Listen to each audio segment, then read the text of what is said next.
La propriété d'usage universelle. Livre 2. Le système de propriété d'usage. Partie 1. La propriété comme moyen. La propriété dans la loi.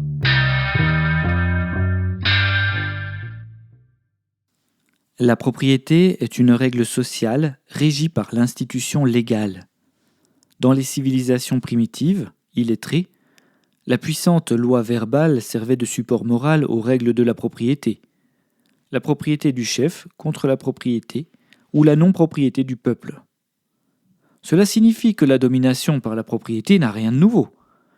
Elle fonctionne toujours selon des règles définies dans un contrat social, qu'on peut nommer génériquement loi. Il n'y a pas de différence fondamentale entre l'emprise du meneur de tribu et celle du porteur de titre boursier. Tous deux titulaires d'un droit de propriété légitiment leur domination par une règle convenue dans la loi. Tous deux soutenus et confortés par des institutions sociétales agissent selon un contrat légal. Ce phénomène n'est donc pas récent, et nous pouvons observer quelques lois concernant la propriété pour s'en convaincre. En guise de prolégomène, analysons la version du droit romain qui définit la propriété comme le droit d'user et d'abuser de la chose, autant que comporte la raison du droit. Soit un droit d'aliéner, mais aussi de détruire. Proudhon commentait cette loi en ajoutant « Le propriétaire est maître de laisser pourrir ses fruits sur pied, de semer du sel dans son champ, de traire ses vaches sur le sable, de changer la vigne en désert, et de faire un parc d'un potager. » On voit comment le droit romain est ambigu sur l'usage et l'abus. Rappelons tout de même que les citoyens romains, au sens du droit de participer à l'administration de la cité, étaient souvent des propriétaires fonciers, et l'importance des fonctions s'échelonnait avec la surface de terre possédée. Ainsi, l'Empire romain basait la domination politique des individus en rapport au sol, à la terre nourricière, avant toute autre richesse. Et bien qu'il considérait officiellement le foncier comme un bien public, la complexité des colonies et des conquêtes, l'hétérogénéité des situations n'a pas réussi à éliminer la propriété privée transmissible par héritage. Dans ce contexte ambigu, jamais une classe possédant les richesses mobilières d'un portefeuille, d'un coffre, n'a réussi à obtenir le pouvoir sur le travail des propriétaires lucratifs dominants actuels. L'usage romain ressemble plus à une forme de jouissance personnelle, un droit d'exploitation, qu'à une forme d'aliénation. La terre pouvait appartenir à des gens pauvres, comme une possession mobilisable, mais pas complètement féodale. La transmission par héritage assurait sa conservation clanique, et l'on pouvait parfois transmettre seulement l'usufruit, tout en déléguant le véritable titre de propriété aux notables de l'époque. Le principe du précariat était relié à une forme d'usage. Un impétrant priait à un concédant de lui laisser user de la terre dans une logique de bienfaisance. En réalité, le propriétaire, ne pouvant lui-même valoriser sa propriété, ne perdait rien à laisser un serf injecter du travail pour maintenir la valeur de son bien foncier. La vision romaine de la propriété laisse donc entendre des points de vue antagonistes. User pour jouir ou pour se libérer, ou les deux, se sentir libre de jouir? Le type de partage romain était certes préférable à la féodalité qui l'a succédé, après les invasions franques. Mais l'héritage familial ne peut satisfaire les besoins macroéconomiques de la propriété d'usage universel. Pour une société égalitaire et libérale, le droit à la propriété doit se passer des histoires ménagères, des batailles d'égos, et se distribuer entre les usagers par les lois de la cité, en partant d'un besoin réel et mesurable. Passons le Moyen-Âge féodal et ses fiefs, sa seigneurie, qui sont évidemment des manifestations ostentatoires de la délégation lucrative de l'usage. Et voyons directement ce que la Révolution française, en éliminant noblesse et clergé d'un coup, a ajouté à cette définition sur le long cours. Premièrement, Déclaration des droits, publiée en tête de la Constitution de 1789. La propriété est le droit de jouir et de disposer à son gré de ses biens de ses revenus, du fruit de son travail et de son industrie. Cet article nous éclaire sur le non-respect du droit à la jouissance de ses revenus, observé aujourd'hui, puisque l'essence même de la propriété lucrative réside dans la ponction d'une partie de la richesse créée par la force de travail d'autrui. Cela empêche donc la jouissance complète par le salarié des fruits de son travail.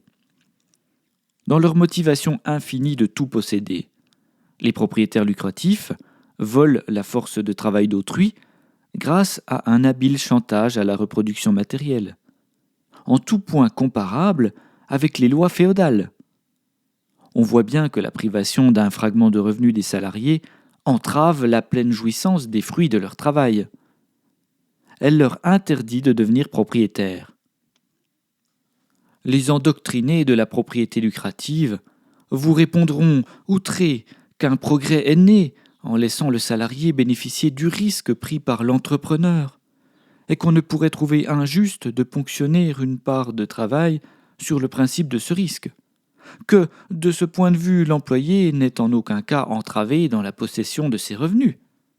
Mensonge. Ce serait faire d'un voleur un propriétaire, confondre le droit avec la possibilité de sa réalisation.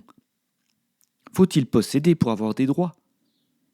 Le linguiste remarquera l'étrangeté du mot « industrie » employé à l'occasion d'une telle déclaration. En effet, l'indice laissé là nous renseigne sur le pédigré des artisans de ce texte. Des propriétaires lucratifs, empêchés par la noblesse et le clergé d'exploiter librement le paysan illettré entre l'horloge et la machine. Cette loi affiche clairement les ambitions des membres de l'Assemblée constituante, une vision de despotisme éclairé, voltairienne, d'une société dirigée par une minorité de possédants. Deuxièmement, Code Napoléon, article 644. La propriété est le droit de jouir et de disposer des choses de la manière la plus absolue, pourvu qu'on n'en fasse pas un usage prohibé par les lois et les règlements. On avance. Il n'est plus question d'industrie ni de revenus. La propriété est toujours décrite comme un droit, toujours inaccessible aux non-possédants. Le soin est pris de ne pas préciser si ce droit est universel ou pas. On voit donc la fracture entre les classes possédantes, qui peuvent jouir et disposer de manière absolue de leur propriété, et les autres, non concernés par la proposition.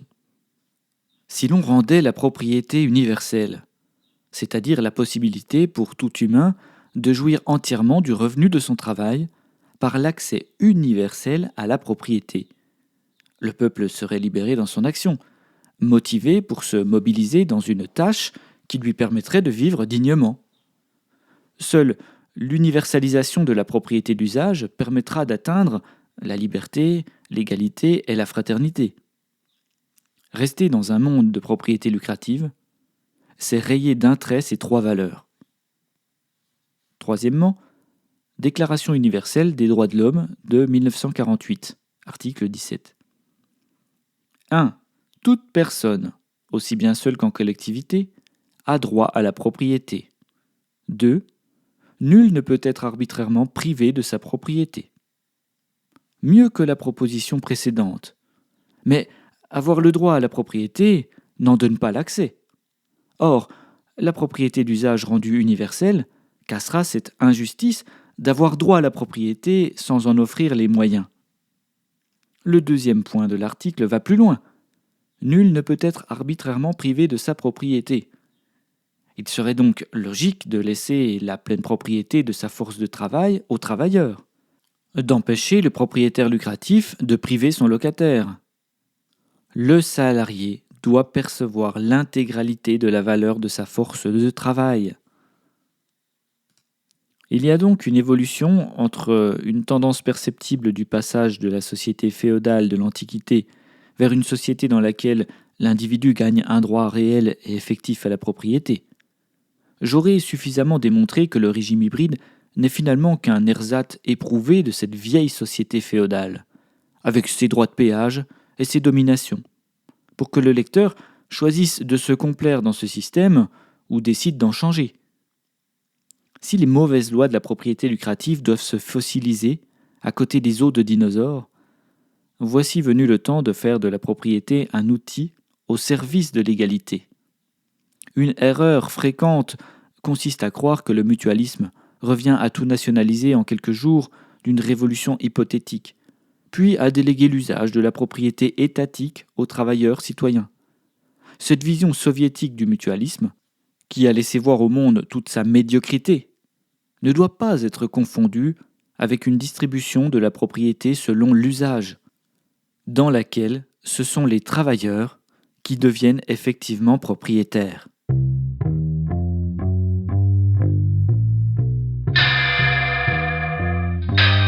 Retrouvez le texte intégral sur lapropriétédusage.com.